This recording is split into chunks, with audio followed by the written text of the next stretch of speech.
ఆనపకాయ, కొత్తిమీర అలాగే టమాటాతో అన్నంలోకి ఎంతో రుచిగా ఉండే పచ్చడి అనేది ఎలా చేసుకోవచ్చో ఈ వీడియోలో చూద్దాం. ముందుగా స్టవ్ మీద ప్యాన్ పెట్టి ఆయిల్ యాడ్ చేసుకోండి. హీట్ అయిన తర్వాత 1 టీ స్పూన్ మినపప్పు, 1 టీ స్పూన్ పచ్చెనపప్పు, 1 టీ స్పూన్ నువ్వులు యాడ్ చేసుకుని త్వరగా వేయించుకోండి. వేగిన తర్వాత మీ స్పైస్కి తగ్గట్టుగా పచ్చిమిర్చిని ఇలా సగంగా కట్ చేసుకుని యాడ్ చేసుకోండి.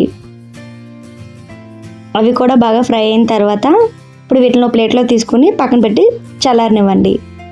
అదే ప్యాన్లో కాస్త ఆయిల్ యాడ్ చేసుకునే అవసరమైతే 1 కప్పు వరకు ఆనపకాయ ముక్కలు, పసుపు, 1 కప్పు వరకు టమాటా ముక్కలు యాడ్ చేసుకుని 2 నిమిషాల పాటు మగ్గనివ్వండి. అలా 2 నిమిషాల తర్వాత నీట్గా క్లీన్ చేసి కట్ చేసి పెట్టుకున్న 1 కప్పు వరకు కొత్తిమీరని యాడ్ చేసుకోండి. అలాగే ఇందులో కొద్దిగా జీలకర్ర, అలాగే మీ రుచికి సరిపడా ఉప్పు యాడ్ చేసుకుని మూత పెట్టి 5 నిమిషాల పాటు మధ్య మధ్యలో కలుపుకుంటూ టమాటా ముక్క మెత్తగా అయ్యేంత వరకు మగ్గనివ్వండి. అలా 5 నిమిషాల తర్వాత స్టవ్ ఆఫ్ చేసి పక్కన పెట్టి చల్లారనివ్వండి. ఇప్పుడు ఒక మిక్సీ జార్లో ముందుగా వేయించుకున్న పచ్చిమిర్చి పప్పులను వేసుకుని ఇలా మెత్తగా మిక్సీ చేసుకోండి. దాంట్లో 4-5 వెల్లుల్లిపాయ రబ్బలు, అలాగే ముందుగా మగ్గబెట్టుకున్న ఆనపకాయ ముక్కలు అన్నీ వేసుకుని ఇలా మెత్తగా మిక్సీ చేసుకోండి.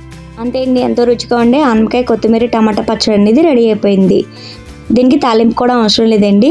ఈ రెసిపీ కనుక మీకు నచ్చినట్లయితే నా ఛానల్ లైక్ చేయండి, షేర్ చేయండి, అలాగే సబ్స్క్రైబ్ చేసుకోండి. Thank you for watching.